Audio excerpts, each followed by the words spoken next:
بنرحب بالفنانه الشابه اللي منورانا النهارده في بوابه اخبار اليوم، الفنانه منى ممدوح. منورانا النهارده في اخبار اليوم. منوراني ومبسوطه ان انا شفتك، ويا رب يا رب نشوفك على طول. ببارك لك النهارده على فيلم القشاش، وعايزين بقى تكلمينا عن الفيلم ودورك والجو العام بقى بتاع الفيلم. بصي، الجو العام هما حوالي 25 ممثل، كله عمل شغل حلو قوي.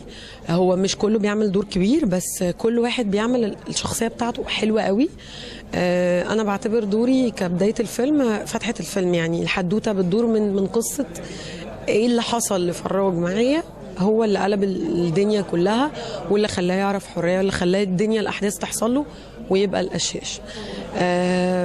دوري انا حاسه ان انا برضو البلت الاسكندرانيه، وقبل كده احنا كنا اتكلمنا في الموضوع ده بعد فض اشتباك وبعد تحت الارض. انا حاسه ان انا اتسكنت بعد ما بقيت كنت بنت اللي هي بنت الناس القوي، البنت اللي على طول بيعتمدوا عليها في الادوار العاديه، البنات الكيوت كده. اول مره اعمل البلدي، فالسنه دي انا مبسوطه جدا ان انا بدات اعمل ده، وعامله البنت الاسكندرانيه هنا حلوه قوي بنفس اللكنه ونفس اللهجه بتاعتهم، فان شاء الله يعجب الناس. فتحه الحدوته الماستر سين بتاع الفيلم هو قصه منى، او البنت اللي قابلها فراج واللي بيحبها، وايه اللي هيحصل له، وايه اللي هيخليه يبقى كده، وايه الحدوته هتخلص على ايه من بدايه حدوتي معاه. نعرف برضو ايه اللي شدك في السيناريو وخلاكي وافقتي ان انت تعملي فيلم القشاش؟ بصي، انا دايما لو ما جاليش السيناريو ببقى مثلا لو على علاقه، يعني لو اعرف المخرج او كده، يعني اسماعيل فاروق مخرج صديق جدا جدا جدا من زمان، فقعدنا فقال لي والله الحدوته 1 2 3 في دور كده، تعالي ايه رايك؟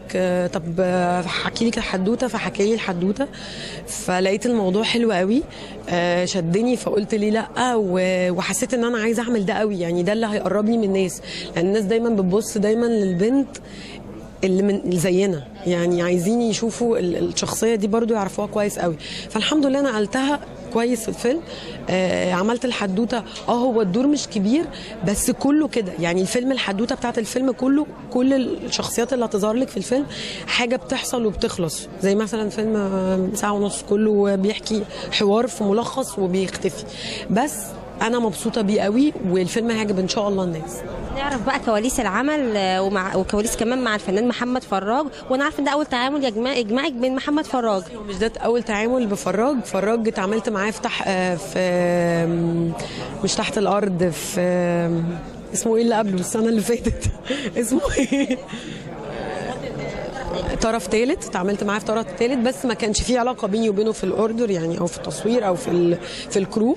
بس هنا الموضوع مختلف، من النجوم الكبار، اذا كان الفنانه عفاف رشاد او حسن حسني، كل النجوم مش عايزه انسى حد. انا لما كنت بقابلهم في التصوير كل الناس حابه بعض، كل الناس جايه بتنقل قصه وبتنقل روح حلوه.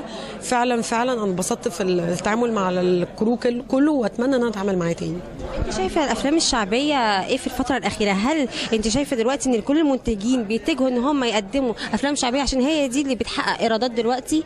بصي، انا مش هقدر اقول لك ده، عشان انا مش انا اللي بعرف الحدوته، بس لو هقول لك، انا حاسه ان نسبه المشاهده في التلفزيون دلوقتي بقت بتفكر ان بتحب الحواديت بتاعت الناس البسيطه.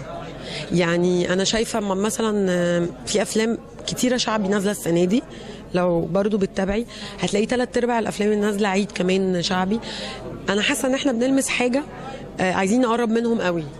دايما كنا بنعمل افلام، كل الافلام طبعا ليها حوار وليها مخرج منها، ان انت بتوصلي لحاجه بتوصلي مسج، بس اعتقد ان الافلام دي محتاجه وقت، يعني ده وقتها ان احنا نبقى معاهم، عشان هم محتاجين ان احنا ننقل صورتهم للناس. بقى نعرف منى بتحضر ايه الفتره الجايه؟ بصي، انا بعد القشاش انا في فيلم برضو نازل العيد، هاتولي راجل، برضو فيلم دمه خفيف يعني، لسه رمضان، بس ان شاء الله باذن الله في شغل كويس قوي. ويا رب يا رب السنه دي برضو الناس تعجبهم، بعد فض اشتباك وبعد تحت الارض وبعد الاذاعه. انا حاسه ان انا لما هقلب في شخصيه البنت البلدي دي الناس هتحبني اكتر. بنتمنى لك التوفيق يا منى، وهنكون برضو اكيد معاكي في هاتولي راجل. ميرسي باي باي.